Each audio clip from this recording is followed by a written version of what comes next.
What's going on, everybody? I'm just here in the studio hanging out, and I was going to write out the thought of the day today, but I thought I would just kind of tell you guys in person here on video camera, since it just happened to me and it triggered a bunch of thoughts and emotions and ideas. I think sometimes ego gets really in between our true self and it starts to take over.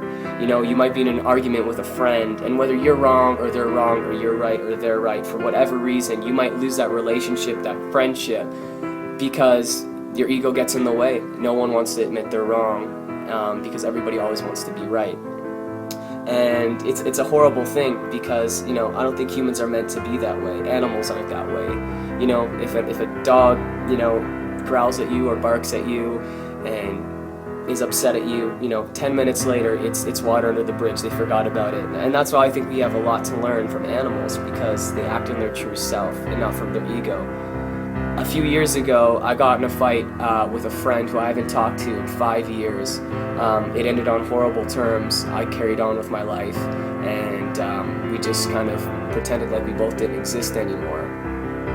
And, you know, for years I've always thought about that, and, you know, I felt it in the pit of my stomach, that it was just wrong to leave on terms like that. No matter if he was wrong or I was wrong or whatever the situation was, for whatever reason, ego got in the way between both of us and, you know, led us apart. Today I was at a Starbucks, conveniently, and I ran into this person who I haven't seen in 5 years. And out of the many things I could have done, which would one be, you know, maybe starting up an argument with the person again, or shunning them and walking right by them, I chose not to do that. And the first thing I did when I saw him, so I went up to him and I gave him a big hug, and I told him to forget everything that happened in the past, and I don't care why he did what he did, and that I love him and I'm happy that he's still alive and that his life is great, that everything's going well with him, and that everything that happened in the past was just water under the bridge.